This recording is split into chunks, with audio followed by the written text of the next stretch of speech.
nama saya Riri Nurrohmawati SPD. Saya mengajar di SMA Negeri 1 Bosor Maligas, Kabupaten Simalungun, Provinsi Sumatera Utara. Berikut ini akan saya sajikan video pembelajaran. Hari ini, tanggal 18 Agustus 2021, saya akan melaksanakan ujian kinerja. Assalamualaikum warahmatullahi wabarakatuh. Waalaikumsalam warahmatullahi wabarakatuh. Alhamdulillahirrabbilalamin. Puji syukur kita panjatkan kehadirat Allah Subhanahu wa Ta'ala. Dengan rahmat dan hidayahnya, kita masih bisa diberi kesempatan untuk melakukan kegiatan pembelajaran walaupun pembelajaran jarak jauh secara daring. Dengan berbagai kendala dan hambatan, kita masih bisa untuk melaksanakannya. Sebelum kita memulai pembelajaran kita hari ini, ada baiknya kita berdoa. Nah, untuk berdoa, coba kepada penanda kami Ahmad Afandi, dipersilakan untuk memimpin doa teman-temannya. Andi, silakan. Sebelum memulai pelajaran, marilah kita berdoa. Doa dimulai. Doa selesai. Oke, terima kasih ya untuk Nak Pandi atas pimpinan doanya. Sebelum kita masuk ke materi, kita masuk dulu ke kegiatan yang berikutnya, yaitu presensi peserta didik. Ya, Ibu akan absen dulu. Ya, silakan. Ahmad Afandi Wiranata. Hadir, Bu. Oke, bagus. Naila Febrianti Situmeang. Nak Naila? Hadir, Mana Bu. Oke, alhamdulillah suaranya. Kemudian Rudi Herdi Hadir, Bu. Nurmawan. Hadir, Bu. Oke, baik. Kemudian Febri Handika Prayuda. Hadir, Bu. Oke. Selanjutnya kita akan menuju kepada materi. Materi kita hari ini lanjutan dari pelajaran kita kemarin, yaitu tentang virus. Nah, untuk kompetensi dasar yang akan dicapai yaitu menganalisis struktur, replikasi, dan peran virus dalam kehidupan. Jadi struktur, replikasi, dan perannya yang akan kita bahas. Indikator yang ingin dicapai, yang pertama, menjelaskan peran virus dalam kehidupan. Yang kedua, menjelaskan cara pencegahan dan penanganan penyakit karena virus. Tujuan pembelajaran kita hari ini, yang pertama, menjelaskan gejala penyakit yang diakibatkan oleh virus corona secara benar. Kemudian, menjelaskan cara pencegahan penyakit yang diakibatkan oleh virus corona secara benar. Kemudian, menjelaskan cara penanganan dan pengobatan penyakit yang diakibatkan oleh virus corona secara benar. Itu adalah tujuan pembelajaran kita hari ini. Belajarnya. Petunjuk belajarnya, nah, LKPD kemarin sudah Ibu bagikan ya. Silakan ditulis dulu identitasnya. Bacalah informasi pendukung yang terdapat pada poin B dan sumber lain yang relevan berkaitan dengan topik ini. Kemudian, di sini ada informasi pendukung. Nah, kita akan bahas yang namanya virus COVID. COVID ini masuk ke dalam virus Coronaviridae organovirales. Corona ini dari kata crown. Jadi bahasa corona itu diambil dari kata istilah crown yang artinya mahkota. Bentuknya seperti mahkota. Ya. Dengan struktur berupa protein yang disebut dengan spike pada lapisan luar virus. Dan virus ini memiliki diameter 65 sampai 125 nanometer dan termasuk virus RNA. Jadi dia virusnya hanya virus RNA. Langkah kegiatan, amatilah artikel berita di bawah, nanti akan Ibu sajikan, kemudian diskusikan, tulis kesimpulan di kolom yang telah disediakan di LKPD, baru nanti kita akan bahas. Nah, di sini akan Ibu sajikan videonya. Nah, ini dia. Silakan disaksikan ya, dipahami dulu.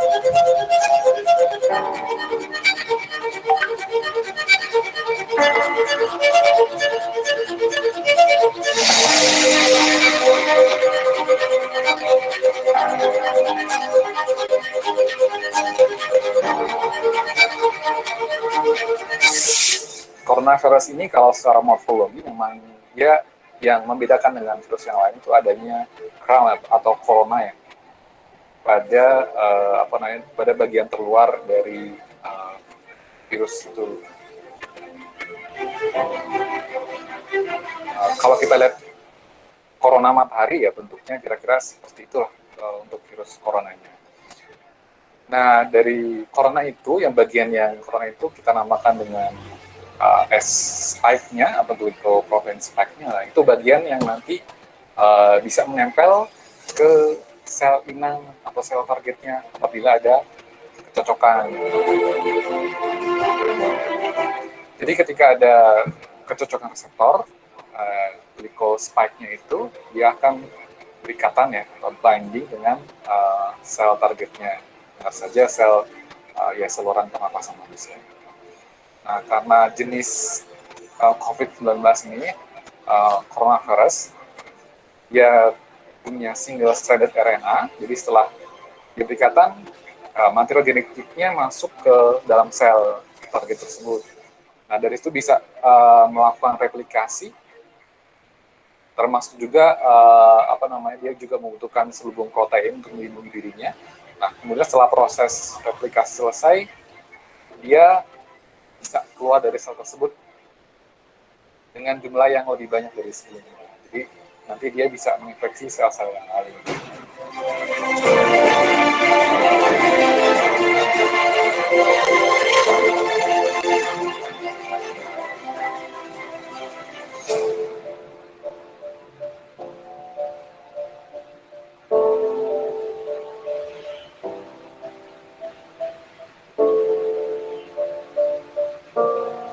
Kita ke WA ya, ke WA, masuk ke WA, WA group ya, masuk ke dalam kelompok. Coba dibahas LKPD-nya mulai dari nomor 1 sampai ke kesimpulan. Sebelum waktu selama 30 menit. Setelah selesai, kita masuk kembali ke link yang sudah Ibu bagikan yang tadi, jadi bisa masuk lagi kemari. Jadi silakan dulu masuk ke kelompok 1, kita bahas, dan kembali lagi jam 30 menit dari sekarang ya. Oke, silakan.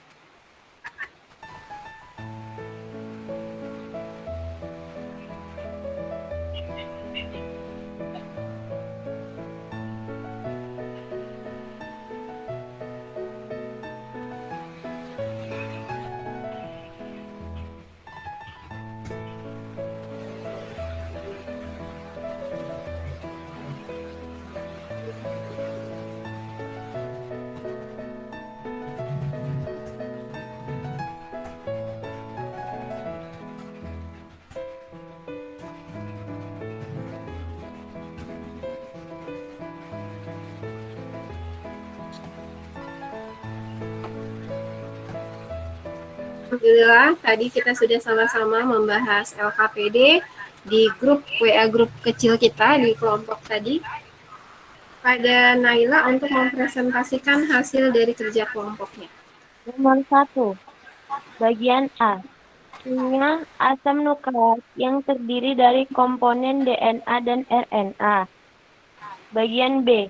Dengan cara dari manusia yang batuk, flu, dan lain-lain. Virus akan menyebar ke tubuh melalui semburan dari batuk dan bersin tersebut. Bagian C. Virus mengandalkan metabolisme inang untuk memenuhi kebutuhan dan memperbanyak percikan air liur pengidap batuk dan bersin. Menyentuh tangan atau wajah orang yang terinfeksi. Menyentuh mata, hidung, atau mulut setelah memegang barang yang terkena percikan air liur pengidap virus corona. Tinja atau fases jarang terjadi. Nomor 3, menggunakan masker, vaksinasi, memastikan ventilasi yang baik, hindari kerumunan, jaga jarak. Nomor 4, 1. Laporkan anggota keluarga yang terpapar kepada ketua RT atau RW Satgas Penanganan COVID-19 setempat atau puskesmas agar dapat dilakukan tracing kepada kontak erat. Kriteria kontak erat 2. Anggota keluarga harus melakukan karantina selama 14 hari dan tidak wajib melakukan pemeriksaan swab PCR pada kontak erat yang mendapat hasil negatif. Setelah pemeriksaan swab PCR, tetap wajib menyelesaikan karantina selama 14 hari. 3. Apabila terdapat anggota keluarga bergejala COVID-19, segera periksakan diri ke fasilitas pelayanan kesehatan untuk pemeriksaan swab PCR. Maka orang tersebut harus melakukan isolasi sampai dinyatakan negatif COVID-19. 4. Maka lakukan isolasi mandiri di rumah sampai dinyatakan selesai oleh petugas kesehatan.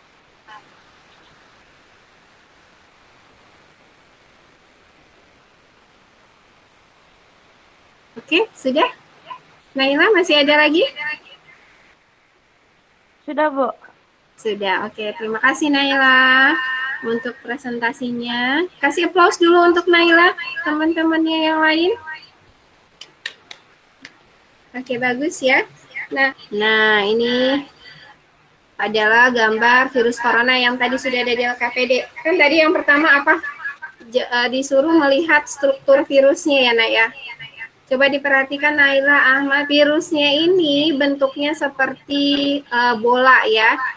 Kemudian ada kayak paku-paku yang kita sebut dengan spike. Nah, inilah yang disebut dengan crown. Makanya dari situ namanya. Jadi virus corona itu berasal dari kata mahkota atau crown. Ini dia ya. Nah, inilah spike inilah nanti yang nempel kalau masuk ke dalam tubuh kita, dia akan nempel ke jaringan epitel. Jadi masuknya lewat pernafasan. Makanya dia nanti kalau masuk ke tubuh manusia lewat bersin. Tadi betul yang dibilang Naila ya, apa? Batuk. Nah, di batuk atau bersin itu kan ada cairan yang dikeluarkan oleh penderita yang kita sebut dengan droplet. Nah, cairannya itu nanti mengandung si virus ini. Nah, kita lihat strukturnya. Si virus ini strukturnya ya terdiri dari ini ya, apa bagian terluar. Ini bisa dilihat, ini spike-nya, spike protein S. Kemudian lapisan selanjutnya ini ada namanya lapisan lipid bilayer. Jadi dia membrannya berupa lemak, lipid bilayer. Kemudian nanti ada membrannya berupa glikoprotein. Jadi selain lemak, dia juga ada proteinnya. Baru ada lapisan berikutnya, namanya envelope glikoprotein. Jadi benar-benar double ya. Makanya si virus ini kalau udah masuk tubuh, dia bertahan di dalam tubuh, dia susah kena antibodi kita untuk dimatikan. Karena ini lapisannya aja lihat. Ada lapisan luarnya envelope, ada membran glikoprotein, kemudian ada lipidnya lagi. Jadi susah ditembus. Makanya virus ini cepat sekali ya menyebar. Imun kita harus tinggi untuk bisa mematikan virusnya ini. Nah, setelah itu lapisan dalamnya bisa diperhatikan nah di sini. Ini yang kayak apa ini benang-benang ya. Nah, ini yang kita sebut dengan asam nukleat yang kita tadi bahas, asam nukleat. Kalau dibiarkan di tubuh kita ini otaknya yang ngatur dan bagaimana dia nanti menyerang tubuh kita, ini yang ngendaliin. Nah, ini disebut dengan nukleokapsid protein ya. Jadi ini berupa asam nukleat yang berupa rantai tunggal yang kita sebut dengan RNA. Jadi virus SARS ini masuk ke dalam jenis virus RNA. Baru kemudian ada pertanyaan berikutnya yang tadi ya, bagaimana cara dia memperbanyak diri di tubuh kita? Tadi sudah dijawab juga dengan Naila ya. Rudi, tadi jawaban Rudi ya, Rud ya.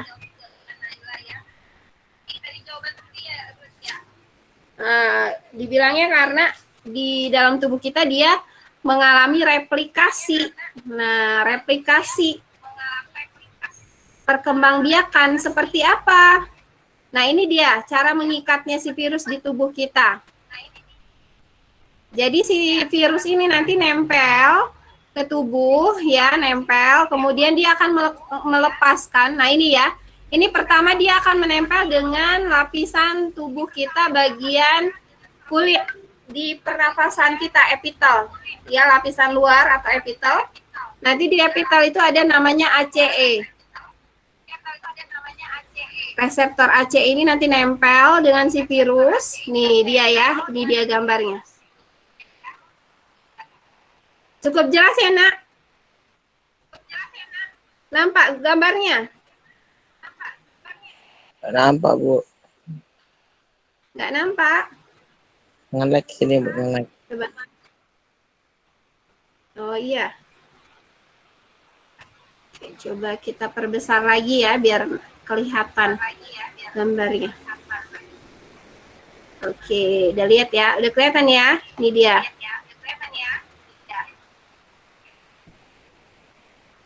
Oke, ini tadi gambar virusnya. Seperti ini dia, bagian-bagiannya ini dia RNA-nya. Kemudian ini tadi, nah setelah menempel, coba diperhatikan. Nanti dia akan masuk ke dalam tubuh.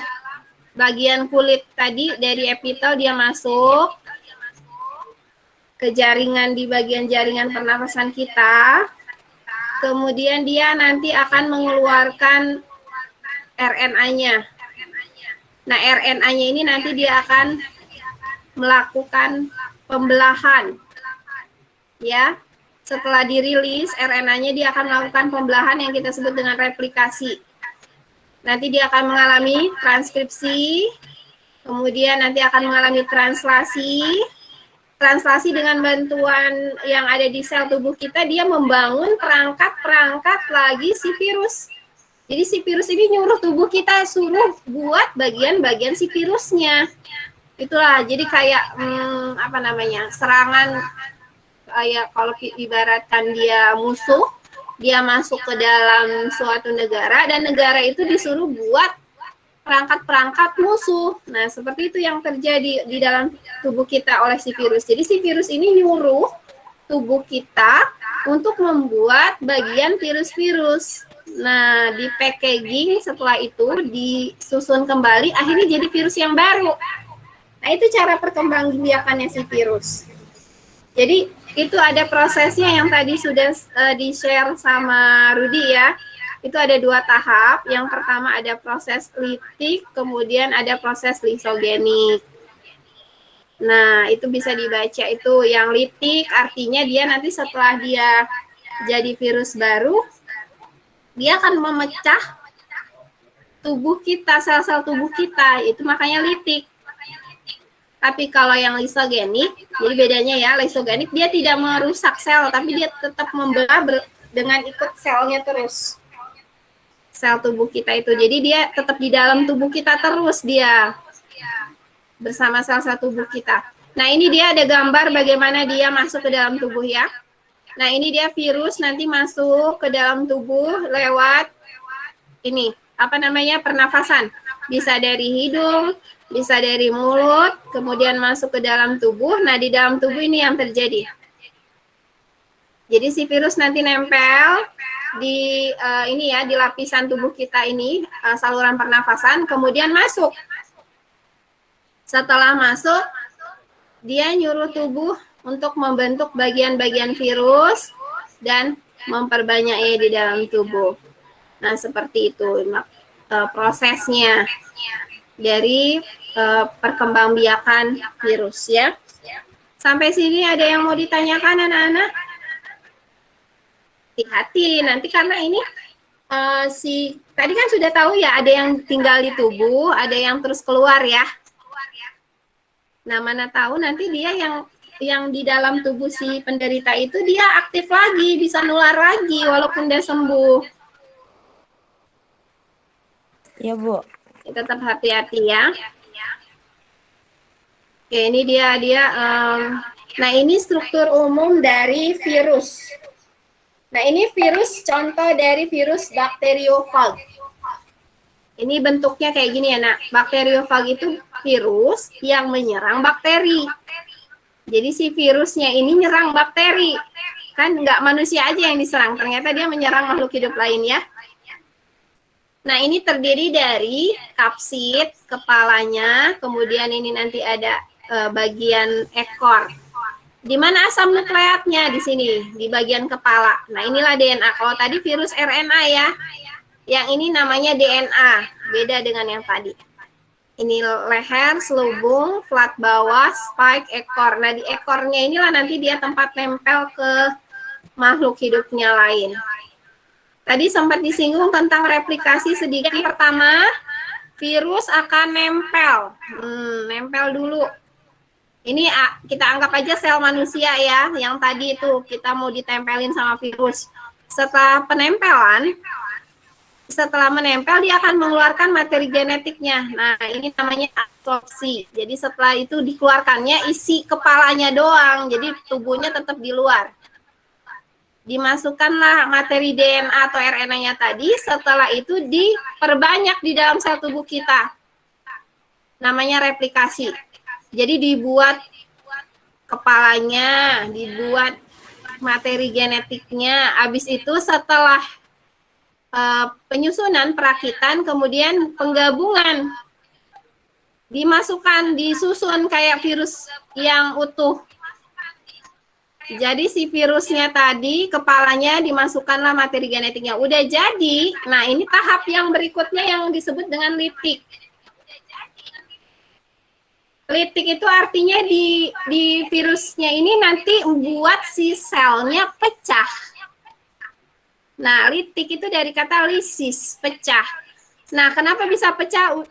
Udah mati selnya karena tadi dibuat sel-sel virus baru. Jadi dia nggak tahan virusnya ini, keluar ribuan jadinya. Nah, ini cara perkembangbiakannya. Kenapa bisa menyerang tubuh terus banyak kali jadinya si virusnya. Dari satu jadi ribuan, karena kayak gini cara perkembangbiakannya. Cukup jelas anak-anak?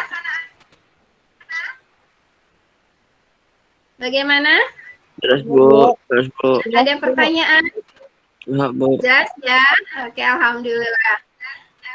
Jadi itu yang disebut dengan proses litik. Nah, dan lisogenik. Oke, coba disimpulkan dulu hasil dari diskusi kita ini tadi ya. Corona itu bereproduksi melalui semburan, bersin, batuk, dan lain-lain karena dia menyebar ke dalam tubuh. Bagus.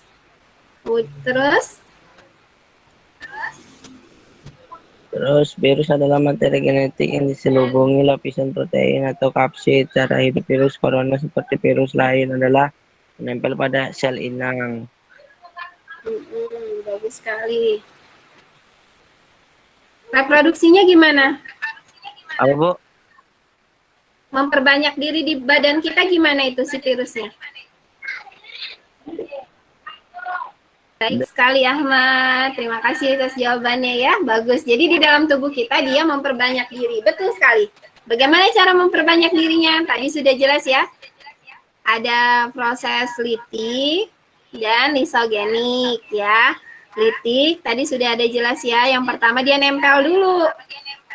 Saya ulangi lagi ya Ahmad ya. Nempel ke sel. Kemudian dia akan masukkan materi genetiknya ke dalam sel tubuh kita. Baru sel tubuh kita disuruh membuat bagian siswi virus, bagian-bagian tubuh virus, ya. direplikasi dia, diperbanyak materi genetik DNA-nya atau RNA-nya si virus dibuat sama sel kita. Baru tubuhnya si virus juga dibuat. Habis itu digabungkan, digabungkan si DNA-nya dengan si tubuh si kapsidnya. Baru keluar dari si sel, namanya lisis. SARS inilah yang menyebabkan virus corona saat ini. Dia masuk ke dalam SARS. SARS itu adalah penyakit respirasi sindrom. Jadi dia menyerang saluran pernafasan. Makanya SARS itu nyerangnya nanti ke paru-paru dan ke saluran nafas kita. Jadi sesak dia. Oke. Alhamdulillah tadi sudah banyak yang Ibu paparkan ya mengenai nah, saatnya kita untuk evaluasi. Di sini sudah ada soal-soal evaluasi kita.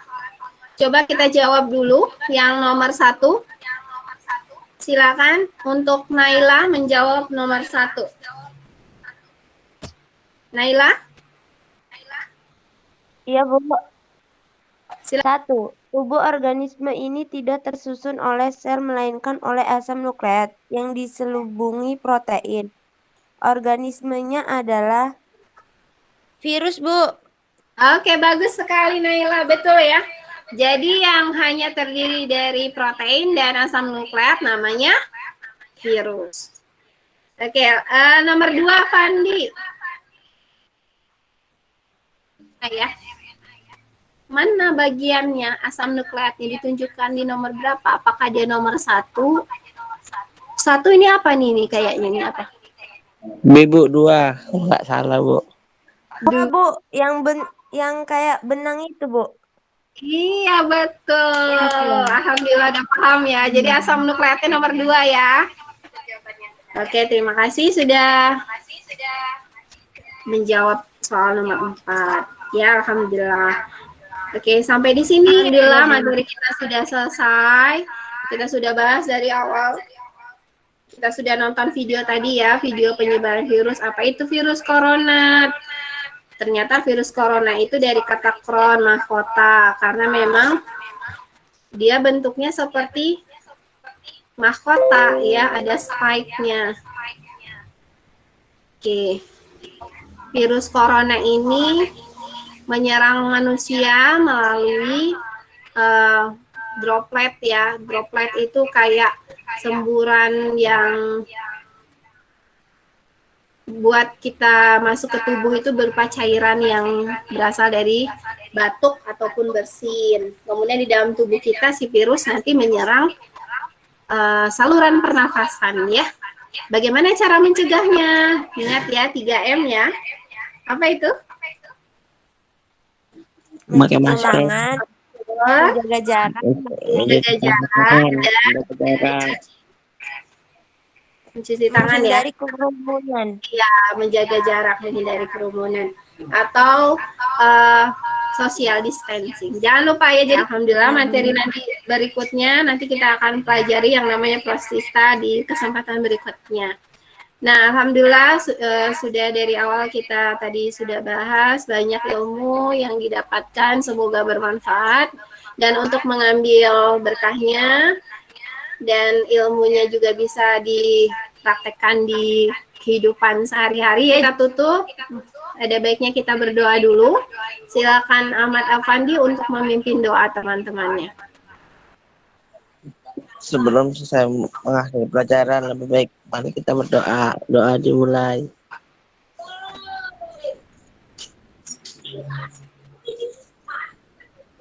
Doa selesai.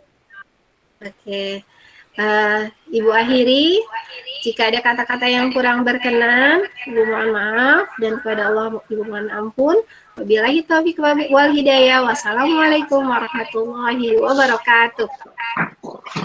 Waalaikumsalam warahmatullahi wabarakatuh. Oke, terima kasih anak-anak.